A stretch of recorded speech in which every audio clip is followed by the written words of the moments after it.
Hello అండి. చాలామంది videos చూస్తున్నారని సబ్స్క్రైబ్ చేసుకోవట్లేదు. ప్లీజ్ సబ్స్క్రైబ్ అండి. ఇది ఇసుక అండి.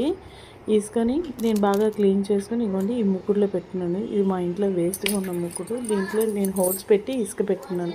దీంట్లో వేయడానికి నేను మొరవం తీసుకుంటున్నానండి. యాక్చువల్గా మొరవం అనేది మనం డిసెంబర్ జనవరి స్టార్టింగ్ వీక్స్లో వేసుకుంటే బాగా మనకి కొత్త మొక్క తయారవుతుందండి.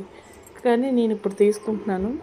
దీనికి ఇగోండి, దీనికోసం మనం 1 ఇంచ్ వరకు ఉన్న చిగురు కొమ్మల్ని తీసుకుంటున్నాను. కింద ఉన్న 5 పెటల్స్ వరకు తీసేసి ఇలా మట్టిలో గుచ్చేసుకుంటే, ఇసుక అయితే ఇసుక, కోకోపీట్ అయితే కోకోపీట్ మీరు పెట్టుకోవచ్చండి.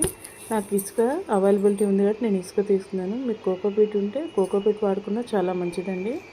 అందులో పెట్టుకొని మనం పూర్తిగా వాటరింగ్ చేసేసి ఫ్రీగా వాటరింగ్ చేసుకొని ఒక 15 డేస్ అయితే మనకి కింద వేళ్ళు వస్తాయండి.